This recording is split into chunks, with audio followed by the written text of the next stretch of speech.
So here I am at the Dolmen de Menga, which is right next door to the Dolmen de Menga on this hill. I guess one ceremonial chamber was not enough, so the ancient people made two.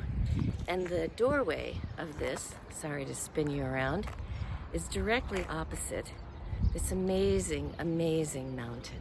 Yes, the Peña de la Morales, the mountain of the lovers, because of the ancient legends, but I'm sure that it was called something else a long time ago.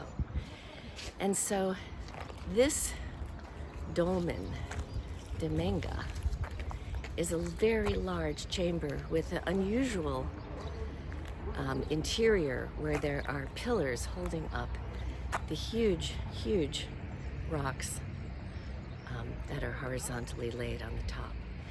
And this structure was built in such a way that it has lasted 6,000 years in very, very good shape without needing renovation to keep the rocks upright, because the large vertical stones on the sides are placed deep into a ditch, and then the roof stones were put on it, and then a mound was built over that, creating an incredible ceremonial passage structure. And like the Dolmen de Menga, which is right next door on the same hill, it was probably covered with paintings, and possibly also, which you can no longer see because the porous sandstone has eroded over the years, probably also some carvings in the rock to make them stronger acoustical panels to amplify the healing chants and sacred songs of the ceremonies that the ancient peoples created. So now we go in, and the guard here is not going to allow me to have the tripod or the extended panel, but I want you to see these beautiful entranceway. And now we'll go inside.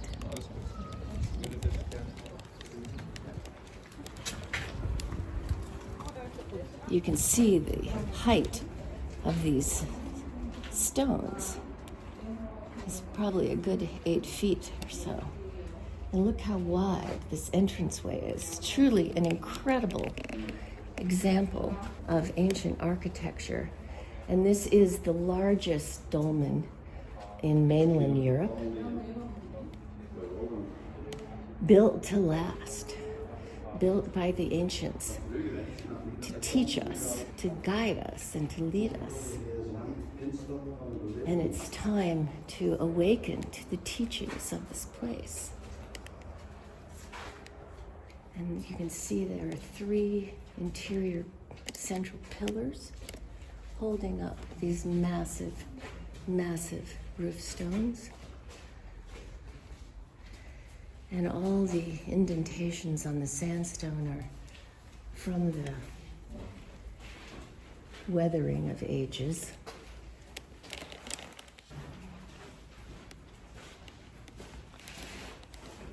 And we have some light here to illuminate the back of the chamber, which is slightly angled. And then there's a surprise. The surprise is this enormous ancient well, probably, or who knows what. Access to earth energies coming right up there. An opening into the earth. What was this used for? You can see these massive, massive stones. Was it built for giants? This is the largest dolmen I've ever been in, and I've been in a few. Look at this. Massive, incredible ceiling stone. Were there carvings in the stone that have been eroded and lost to time? Were there ceremonial paintings? What was here? Who was here?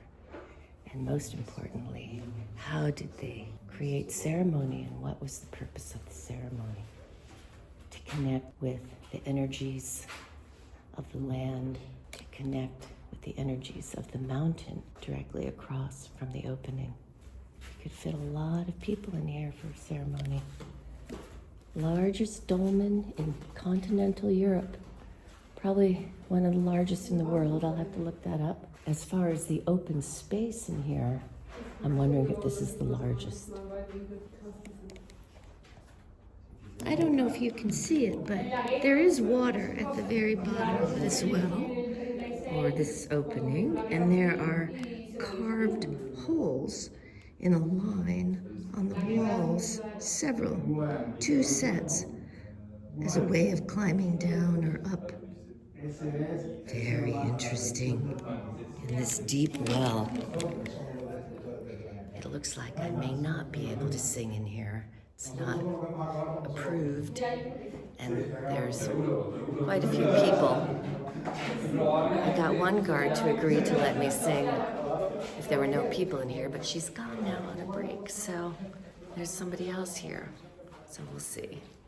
Here you see a particular carving on the top of one of the large standing stones. 3 stones from the rear of the interior, and it looks like a Y to the left of it.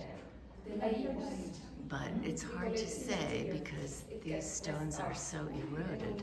But it's possible that's some kind of carving, which some people call an H, the letter H, similar to a carving at Göbekli Tepe, but could be a lot of things. The union of two, hard to say. I have 1 minute where there's no one here. Let's try amplifying, awakening some of these energies. Apparently there sometimes are musicians in here. There used to be some concerts. Sending love into the grids of the earth with gratitude for world peace and peace in the hearts of all beings. Connecting with the stars and the wisdom of the stars and the earth.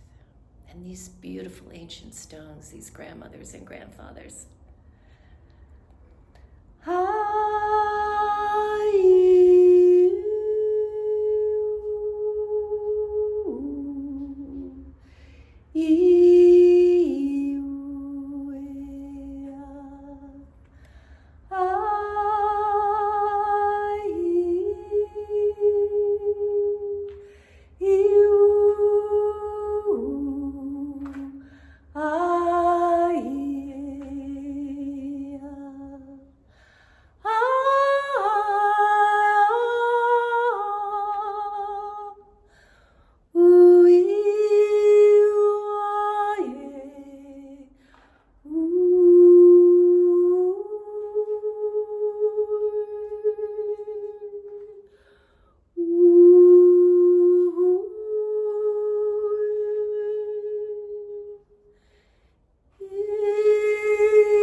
Leontine.